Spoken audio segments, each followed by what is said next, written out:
I didn't know anything about creating content, about YouTube videos, about cameras, aperture, shutter speeds, all that stuff. The only way I learned is by going to YouTube and reading websites and reading other people's content. And that's one of the reasons why I wanted to start this channel, because I'm doing videography full time.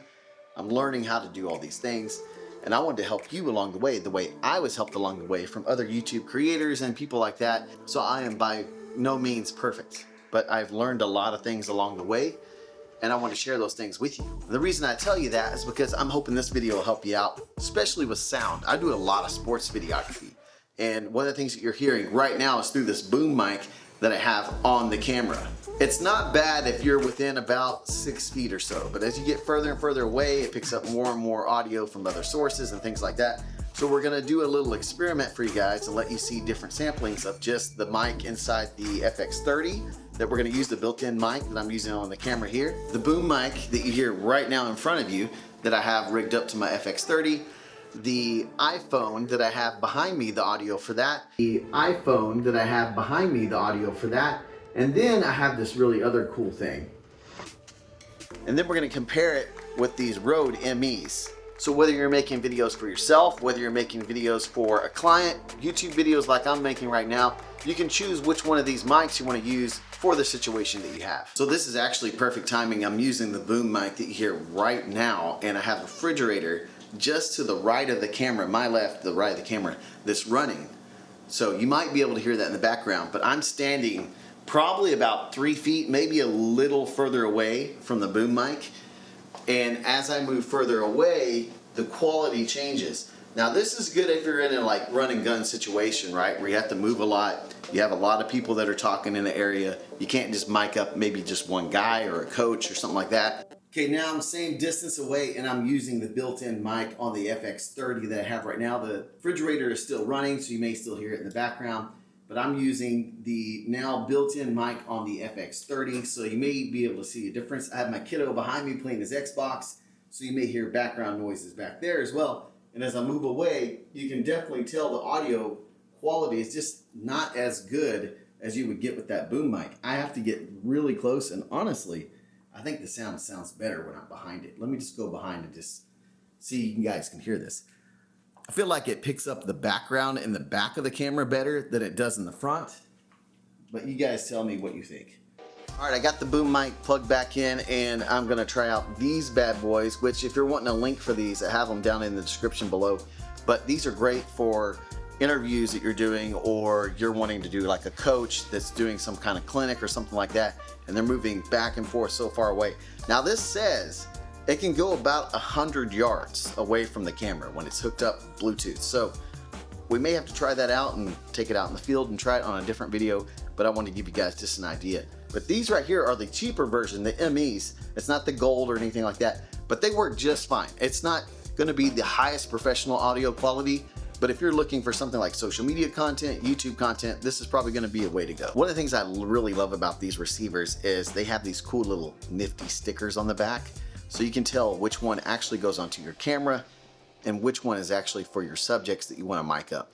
And like I said earlier, it has that built-in microphone on the receiver. So before you go out into the field or anything like that, you're going to want to download the free app that you can get, Rode Central, so that when you plug in your receiver, you can see information on it, or you can see the charge, or you can see whatever else is popping up. So for example, on this receiver, there's actually 3 mics that you get with this. You get 2 for subjects and 1 that mounts to the camera, the actual receiver box, and then 2 microphones.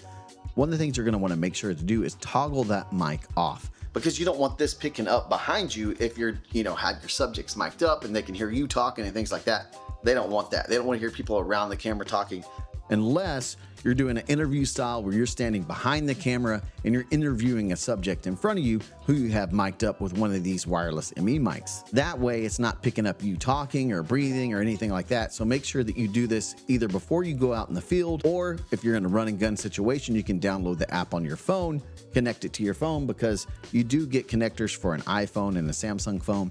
And once you download the app, you're going to get a very similar interface. You can see the charge, you can see if the mic's turned on and off.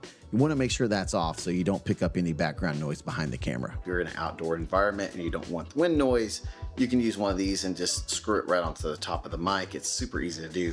And it comes with all these different attachments, one for a Samsung, one for an iPhone, as I said earlier.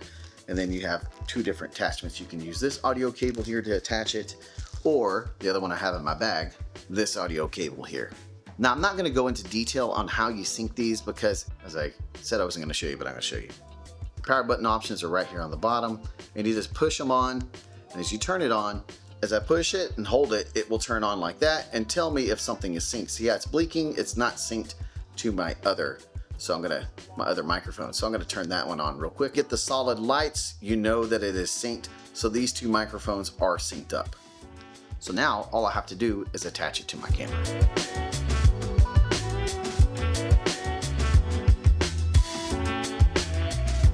Then once I got it plugged into the camera like that, everything is coming through this mic. So you're now hearing everything through this mic. And so I'm gonna put it on my shirt, which you can do just like this. You can just kind of have it off center just a little bit. Or if you want, it's a subject that's moving around. What I recommend is that they actually take the clip and have the heavier part on the inside resting against their skin on their chest. That way when they're leaning over, the shirt, the garment naturally helps it not kind of flop around as much. But this right here actually works really well. And as I move around, you can tell as I move off camera and I'm walking around my room, I'm still getting great audio quality. And so if you're having a coach or if you're having a mic'd up player or something like that, and you want to be able to capture them moving around without a lot of other things around them picking up, you can use one of these and it turns out really well. So you can be very versatile with what you have. You don't have to have the nicest equipment. You can use an iPhone. While it's not going to be the best audio, you can use it. You can use the built-in FX30, you know, situationally. You can use the boom mic or you can use these Rode wireless mics. All of them give you different options for different scenarios that you have. And now you have a better idea of how each one of those sounds when you're making content for your clients or you're recording videos like this. I'm hoping this video helped you guys with a lot of your audio questions and how it would sound when you make videos for yourself or your clients. If you like it, please give me a thumbs up, subscribe, and comment down below if you have anything else that you have questions on or any other videos I should make. And remember, it's not the equipment, it's the person behind the camera.